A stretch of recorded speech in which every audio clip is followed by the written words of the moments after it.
What's going on, guys? It's your average consumer. And looky, we got another box from Apple. And you saw the title, you know what it is. We got a new iPad. So, let's get to this unboxing, check out what Apple sent over, all the new accessories, and see what this iPad Air is all about. All right, let's see. Lots of bubble wrap, but here it is. This is the, hold on. This is the new iPad Air. So this is the 10.9-inch model. We are going to unbox this. Then we have a few other things in here as well, but we'll get into that in a second. So let's pop this thing open. Oh, I could have just went around the whole, it's a mess. I ruined it, sorry guys. But all right, let's take a look inside of here. Here we have it. And this is the new sky blue option. Dang, that's pretty. Can we just shout out Apple real quick for making the best blue options we've ever seen? This is so clean. I like this. But nothing comes close to that Pacific blue from the iPhone 12 Pro. Nothing. Best looking phone ever. We also have some paperwork. So of course we're looking at quick start guides, probably some like warranty stuff over here, and some stickers. Now, we also have a USB Type-C cable. So USB Type-C to Type-C, and of course, the power brick. But let's get to this iPad. Okay, I think I redeemed myself. That sounded a lot better. Okay. So this is the first time we are seeing the iPad Air feature a design similar to the iPad Pro. We've got those nice smaller bezels on the sides, and overall it feels and kind of looks like an iPad Pro, but of course it's not. We do have a 12 megapixel camera in the back. Meanwhile, the front is rocking a 7 megapixel camera. Now, what's special about this iPad Air is not just the new body or the new color, but it's this. The power button now features Touch ID. So with this, we all know how Touch ID works or fingerprint scanners work. You put your finger on it, authenticates, it knows it's you, and it confirms or unlocks your device. Awesome feature, but how amazing would it have been to see that on the iPhone 12 or 12 Pro even? Face ID and Touch ID on the same device. I think it would have been that one thing that puts it a step above, but I'm cool with seeing it on the iPad Air. But that does mean we're not seeing Face ID on the iPad Air. So this is just a standard 7 megapixel front-facing camera, no Face ID technology here. We're just gonna be using Touch ID, which I'm kind of okay with. A lot of times when you're trying to purchase something in the App Store or make some kind of confirmation, it'll scan your face with Face ID, but you still have to like double tap the power button anyway. So if I'm gonna touch this, let me just touch it once and then call it a day. But I'm gonna power this thing on. Enough rambling, right?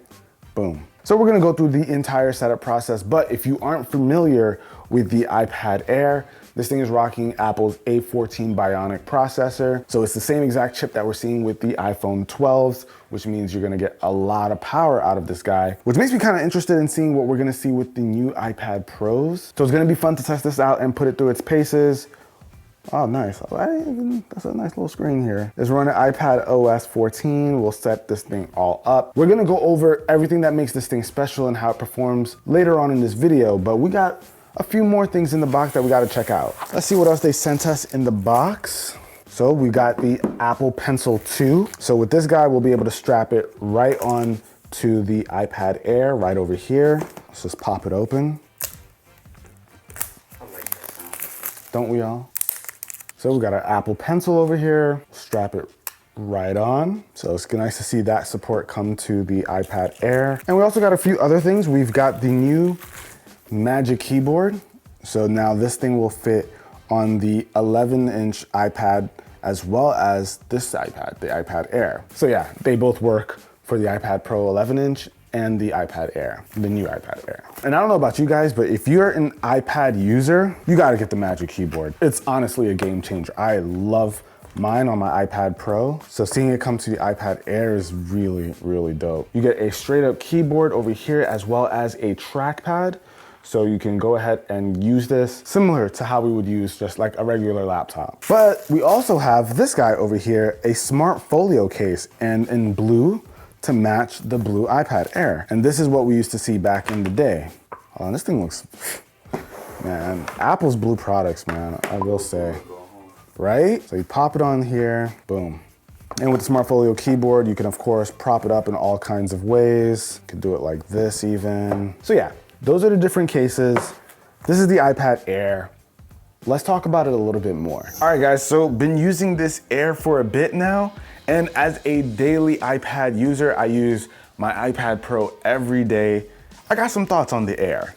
And I gotta say, I kinda like it, especially for the price. One thing I'm not used to, I always go for the larger iPad Pros. So this form factor to me is actually really, really nice. It is nice and compact feeling for me. Dealing with a 10.9-inch display, I don't have to really worry about throwing this thing into my backpack. I'm definitely gonna have enough space. With the 12.9-inch, you're a little bit more conscious of the space that it takes up because we're talking laptop screen sizes there. But this guy's been pretty nice and comfortable to take around, walking around the house with this, just watching content or doing whatever I have to do, one-handed.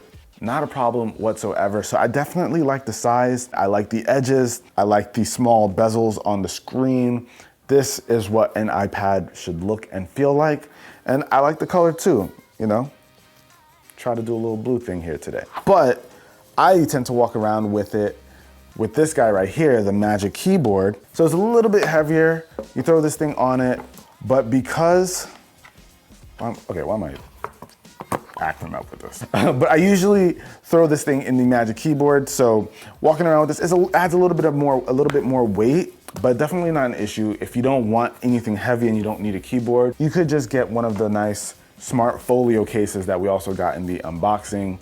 Keeps it super light, but I like the flexibility of being able to potentially do some work right here on the iPad. And just real quick, while we're on the Magic Keyboard, I am a firm believer in having one of these. This thing has been super clutch ever since it came out. Being able to type up emails, use the trackpad to get things done. It's just been an overall very nice experience. So is it worth the extra 300 bucks or so that it costs? I think so. It's a lot, but if you're curious about which keyboard attachment you should get for the iPad, this is the best one out. But back to the iPad Air. One thing that I do want to talk about is Touch ID. That is one of the newest features on the iPad Air.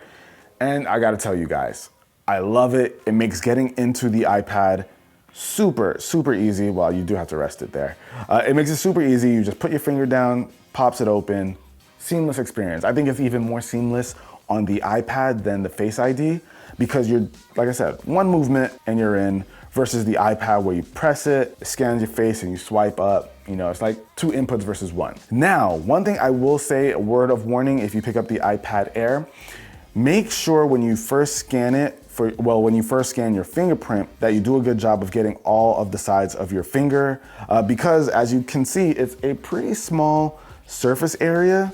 So it's going to be very easy for the sensor to kind of hit a part of the finger that might not be scanned. I found myself having to redo the scan and be a bit more intentional about getting all of my finger in there. So keep that in mind. If you seem to be having a pretty rough experience with Touch ID, redo it and try to get as much of your finger in there as possible. Now, one of the biggest use cases of the iPad for me is honestly watching content.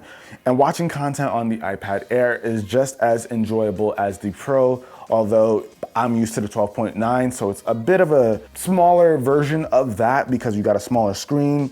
The speakers are also different. Instead of working with 4 different speakers on the Pro, we're working with 2 stereo speakers on this guy, even though it has the grill for like 4 speakers. That's the exact same design as the Pro. So the sound isn't going to be quite as rich as with the Pro model. Now, everyone's use case is going to be a bit different, but if you're gonna watch content on this guy, you'll have a good experience. If you plan on doing some work, this thing is packing Apple's A14 Bionic processor. So of course, it's the latest chip we're seeing even on the iPhone. So this thing is gonna have a lot of power, playing games, doing just pretty standard stuff, unless you're like video editing or you're doing some like really serious photo editing where you'll need the Pro model. You'll be fine with this. You'll be able to throw whatever you want at it besides that stuff that's like a heavy workload. Not to mention the fact that there's also the Apple Pencil that you can stack with it.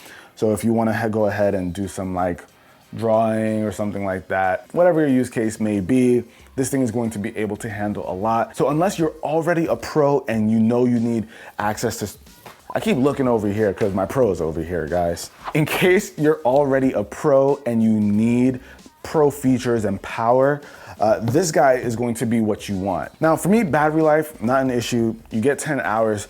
It's pretty much the same across all the iPads. You get that 10-hour battery life. Now the last thing I want to touch on is the camera.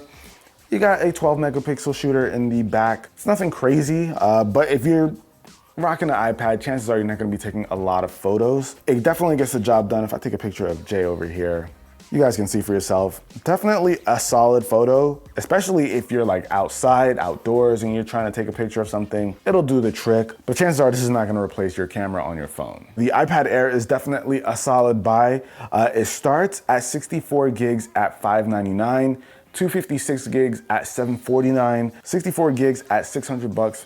I don't think it's a bad price, but I can't wait for these guys to start coming in at 128 gigs. At that point, picking is gonna be a no-brainer. But that's about it, guys. Hopefully you enjoyed this video. I like the iPad Air. I think it is a solid product. If you're on the market for an iPad, but you don't wanna spend the crazy money on the pros, this is the one you go for. But let me know what you guys think. If you enjoyed the video, be the cool guy or girl that gives this video a thumbs up. I'm gonna catch you guys in the next one. Till then, it's your average consumer. Peace.